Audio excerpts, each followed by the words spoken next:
Methods for movement, I think, is the name of this one. Movement is a peculiar thing because you want movement, but you don't want too much movement on a kayak.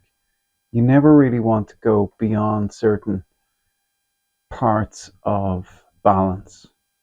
So a lot of the things you do, you have to kind of counterbalance what you do to stay with the boat. You've got this center point, but you don't want to rock it too much. Although there are points where you can be pretty far rocked. But anyway, let's stick to what the easy things are.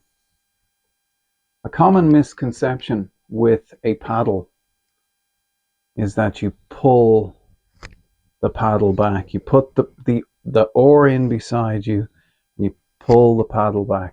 Put the paddle in beside you, and you pull the paddle back. Probably the worst stroke there is in terms of being able to paddle for a long time. But I'm going to show you one of the very important ones first. And that's when you have your paddle out in front of you, you reach out and you grab the water in front of your boat. So you reach out in front of you, not to your side, out in front of you. So you reach out on front, the paddle goes in, you push forward on the paddle. You use this hand just as a guide. Push forward. Yeah? And then this paddle drops in on front of you. And you push forward again. So being able to do that, to be able to push forward,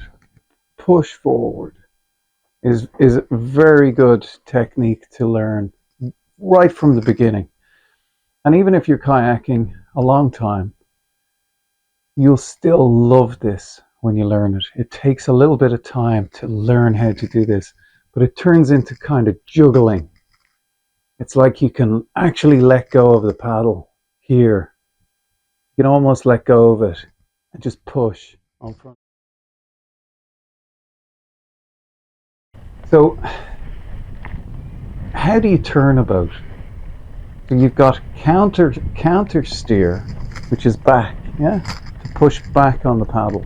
You can push backwards, and you can go backwards. Push, push, push, yeah, and then push, push, push goes forward. If I want to turn the boat this way, I have to pull here and push the boat around. But I also need to push here. So using the opposite sides of my body. So when this is finished here, I can also pull it here.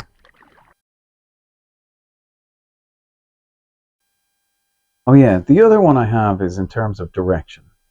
The other tip I have is in terms of direction.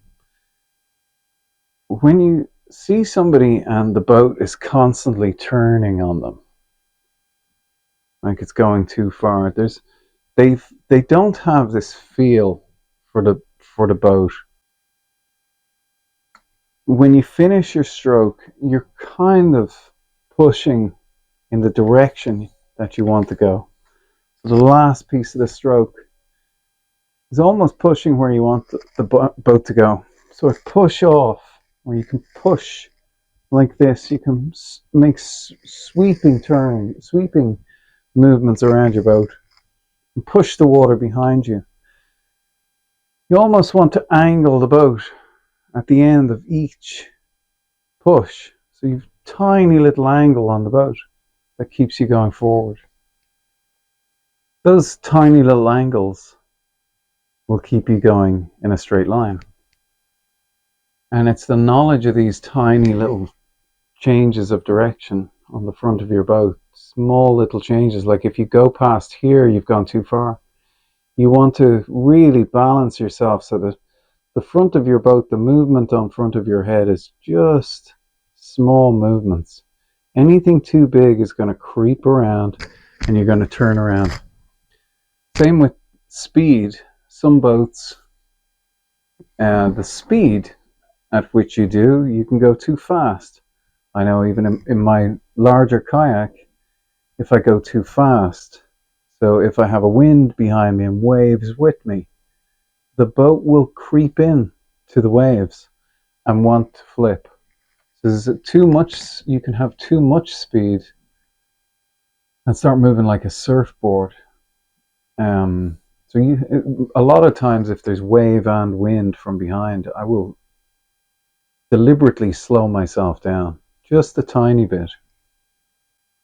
You've so much stability when you're moving.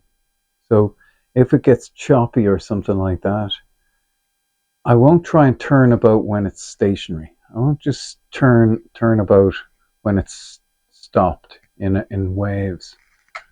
I'll make a big sweeping turn because the boat, when it's moving, is much more stable than when it's stopped. The likelihood is quite high. I'll give it that. The likelihood is quite high indeed. So one of the things you can do when you think you want to stop your boat is with a paddle. So a paddle needs to go in and out of the water like this. And the reason for that is if you try and drag a paddle out, you're going to drag yourself in to the water. Now that doesn't make total sense when you try and visualize it, but if you're in a kayak, just remember that if you put the paddle in like that, pull it out like that, it has to come in and out. This is like custard.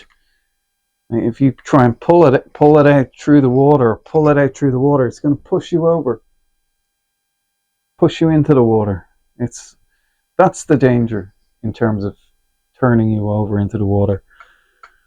That may be where an awful lot of people have that issue that happens to them, where they do go into the water. Personal flotation devices. I think I'll come on to the safety aspect at some other stage. So movement, you want to have the wind with you, or into the wind, like cycling into a wind. It's possible, it's slow, but it's constant. You know you can go forward in a wind.